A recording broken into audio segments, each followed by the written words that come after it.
So we want to fetch all ingredients whenever this ingredients component gets rendered in the end. Now, as I mentioned at the end of the last lecture, normally we would have used component.mount for that to fetch something when this component mounts.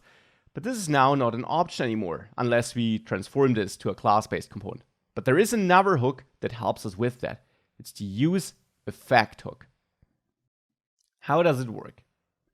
Just like useState, the same rules apply. You can only use it in functional components or other hooks, and you have to use it on the root level. So let's maybe use it here, useEffect. useEffect has the name because it is there for you to manage side effects. And HTTP requests are a typical side effect. Side effect basically means that you have some logic that runs that does affect your application. For example, we are fetching some data here, but it's not getting finished in this current render cycle, or maybe it affects something which is outside of the scope of your JSX code down there. Maybe you're setting the document title, anything like that. So anything you cannot manage with your normal this component is getting rendered flow.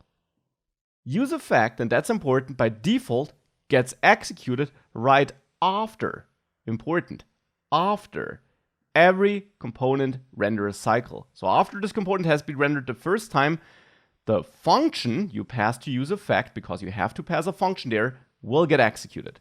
So this runs whenever this component got re-rendered. And that's really important to keep in mind. After and for every render cycle. These are the two important pieces. Not before, not simultaneously, but after and for every render cycle. Now, why do we need useEffect though? We could just call fetch to get our data, like this, outside of useEffect, right?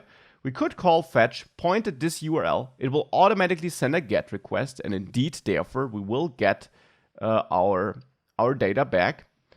And then we can add a then block, we'll get our response, and we can return response JSON to get access to the response body. And we can add another then block, which is our response data. And yes, we also should handle errors, we'll do that later. So here we got our response data. This gets executed when this component renders, and that is what we want, right? When this gets rendered for the first time, we want to fetch this. So here we got our response data, and response data in Firebase case will actually be an object, not an array. So we'll have to transform this. Our loaded ingredients, let's say it's an empty array, that's a helper constant here I'm creating.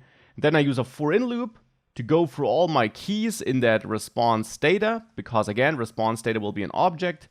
Every key will be, and you can basically see that object here, every key will be such a unique ID, and the value for that key will be the actual data for our ingredient. So we'll have that overall object with these ID keys here, and then these nested objects. So here a key will be this unique ID, and the value for response data key will then be our concrete ingredient data.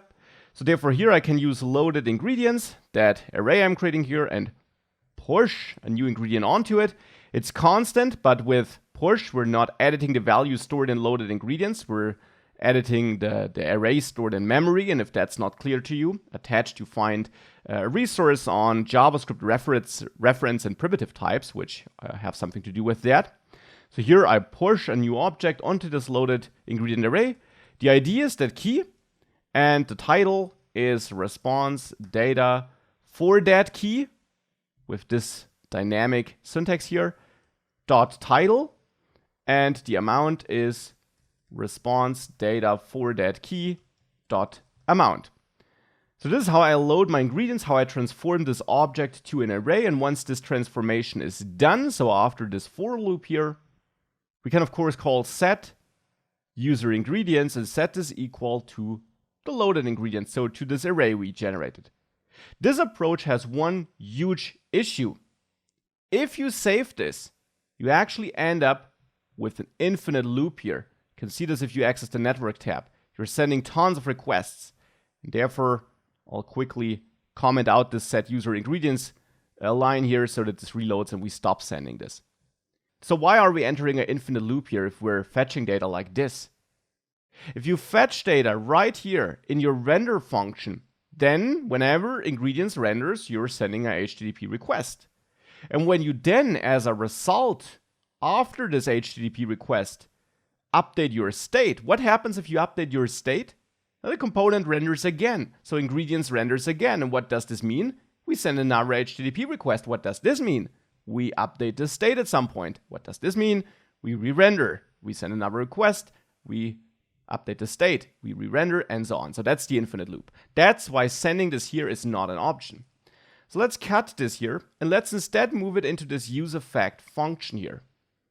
Now if I comment this back in, now we're executing this after every render cycle, but still by default for every render cycle.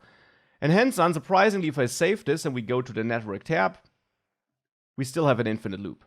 So again, let's comment out this here and save this to update our page and stop that loop.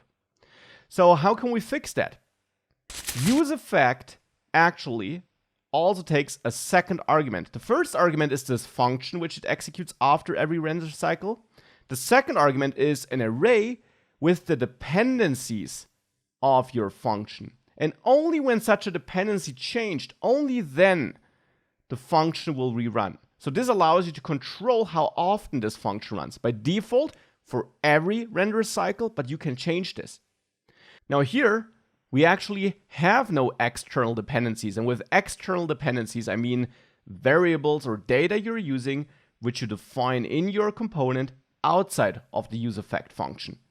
We're not using anything of that.